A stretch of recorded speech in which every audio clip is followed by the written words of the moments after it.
kasinta, muli sa pagbabalik. Tapos na po tayo punta hanggang Laurel. So ngayon po naman, punta tayo ng Tanawan. At ito po ang daang punta Tanawan. Kung ako po'y namamasyal, mamasyal din po kayo. Yan, parto na po natin to. Naggala po si tita.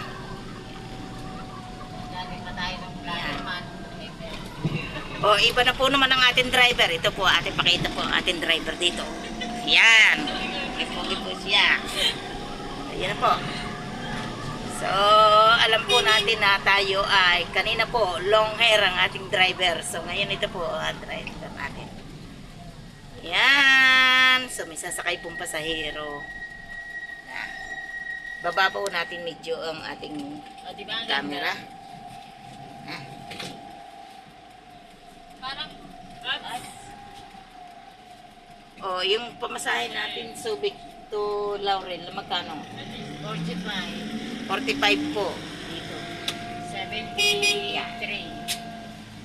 Ngayon po naman. 72 by 20. Wala naman ngayon point. Yan. 73 yun.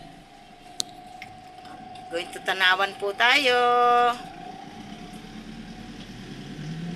At titingnan po natin kung anong makikita natin sa Tanawan. 11 piso Na. Laurel, ito ang bayan ng Laurel. Ito po ang bayan ng Laurel. Yan. Maganda naman ang pagkaupo ko dito sa una eh. Hindi na muna kami napasok dito mula Laurel, Birinayan, lalakarin lang namin. Oo, grabe talaga. Hindi pa uso mga Bundok pa. pila-pila. Ano nang time na yun? Bundok pa o daan na? Ate Florence? Bundok pa. Bundok. Pila-pilan nga ang aming dinadaan. So ito po ay, dati ay bundok. So ngayon, kalsada na. Bako-bako pa ito. Bako-bako pa daw po ang daan dito noon. Ayan. Balikan po ang mga nakaraan.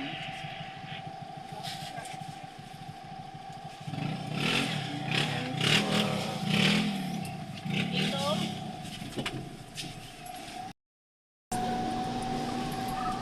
And then, Tanawan po.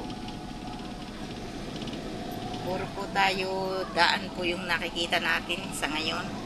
So mamaya tingnan po natin yung palengke ng Tanawan. yan, mula dito nini, dito ang school namin dito sa may tanong yan, mula dyan hanggang doon sa Birinayan, lakad kami dyan. Ayan. Yung po nga aking pag itinuturo po yung kanyang nilakaran nung siya ay napasok noon. Tawa. Lakad kami dyan, butikan pa. Wala pa itong tulay na ito, nadala pa nga kami ng baha dyan.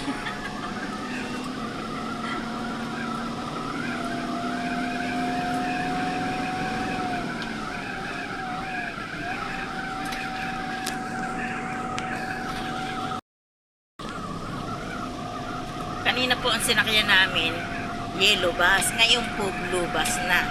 Yan. Palit na po kami ng bus na sinakyan. At umuulan-ulan po. Kita po natin yung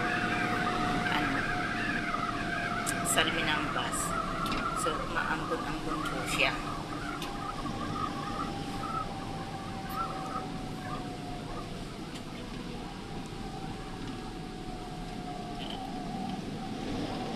Tumulan din din ako.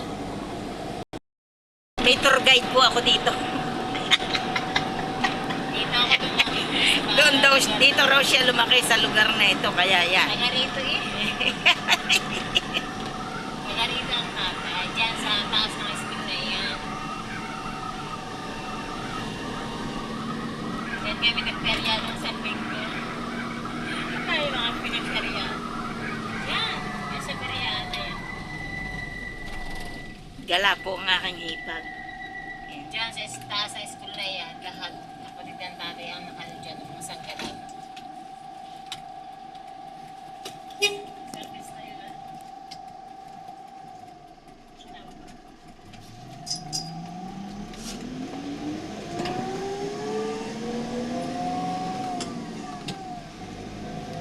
Minsan-minsan ko lang po itong ginagawa, ang palakad-lakad. pasyal lang kaunti kasi busy po lagi tayo sa ating mga trabaho mga kasinta. Hindi na po tayo Ito ang tapat makasakay. namin. Papasukin. At tingnan po natin kung ano po ang mabibili natin doon. Kasi ang akin daw ipagbibili ng kulawo. Alam po po ninyo ang kulawo. Ang kulawo pala ay gutom. So ngayon ko lang po nalaman na ang kulawo ay yung pala ay gutom.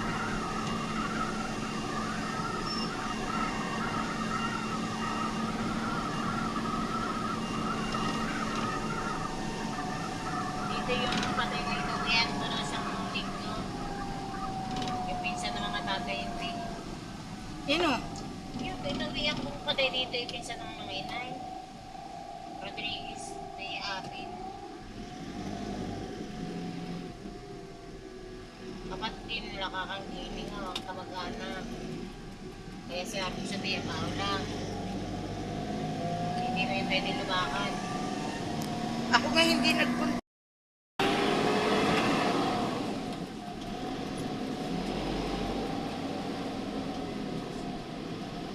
Lagi namang nasa terrace lang si Nenita.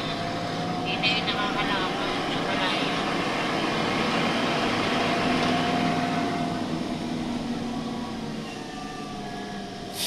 Uwi ang inay ng isang araw. Dami na yung Dito ha, fish kitchis na. Ang dami din dito. Na fish pa. Oo. Dami din pala may alaga dito tilapia. Ayaw naman. Kaya dito daw kami sa may Sampalok. Sunod raw po dito ay Talisay. Ay, hindi na isa Ano? sunod dito. Ano yan? Ano ko yung sunod balas? Marami parang may pa. Ay, Sampalo, Kulainis. Hindi ko alam sunod-sunod. Dito po siya lumaki pero hindi niya alam ang sunod-sunod. Namimias na kami dyan sa may balas na yan. Lakad na. Ay, tayo. Ayan po. 7 minutes na. Paputol-putol po ang ating video mga kasinta. Kasi mahina po yung signal dito. Hello. Oh, yan. May ladies na Liko-liko po ang daan.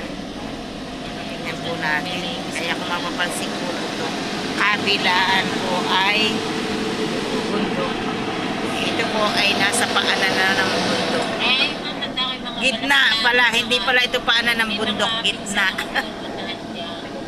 Sa gitna po sila nagtayo ng kalsada. Minsan, tagalogis din naman nila ng asawa eh.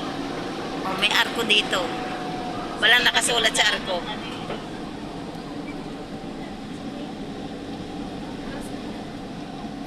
Marami din sila doon. Sa kabilang side lang sila. Laginas.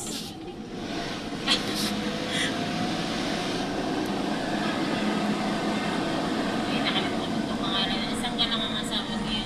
Kapinsan. Nakalimutan ka apelido niya.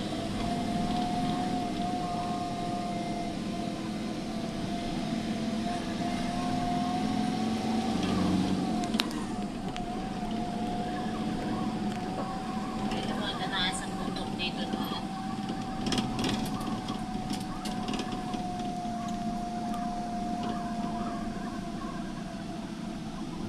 Ang isang nagpunta ko ng tanawan ng itulog. Ayan ang dagat. Mahaba po ang dagat dito na ating dinaraanan. So, ito kami. Takip, taklob yan ate. Matabi ng daan. Ayan na.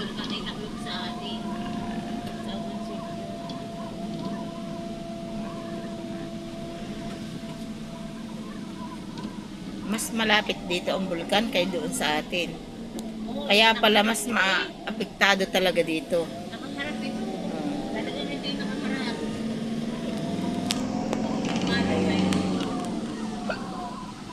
Dito po sa Tanawan. Marami pong nagano sa amin. Mas malapit yung bulkan. Barangay po po. Ayan. Oh. Sa buko ito. O yan, oh, nakikita po natin ang side mga kasinta. Hindi po ako makababa. Ayan ha. Kita po. Kita mo dito. Kita dito. Sa atin ay nakatakbo yan.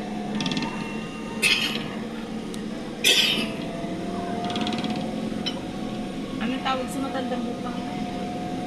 Tanda. Hindi, iba yung isa, yung matanda. Binintian. Ah, binintian.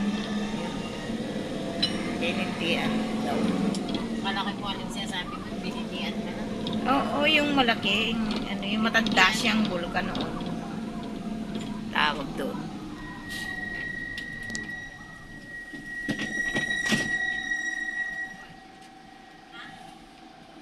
Saya po.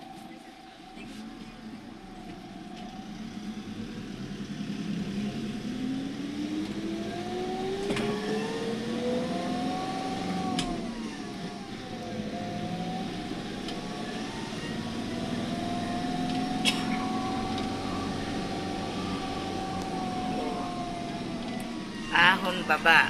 Yan po.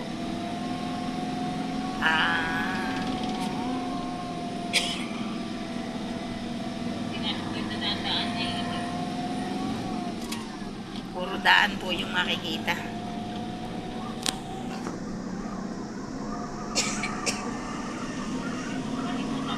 So hanggang dito na lamang po ang ating part 2. Maya po ulit tayo doon sa pamilihan.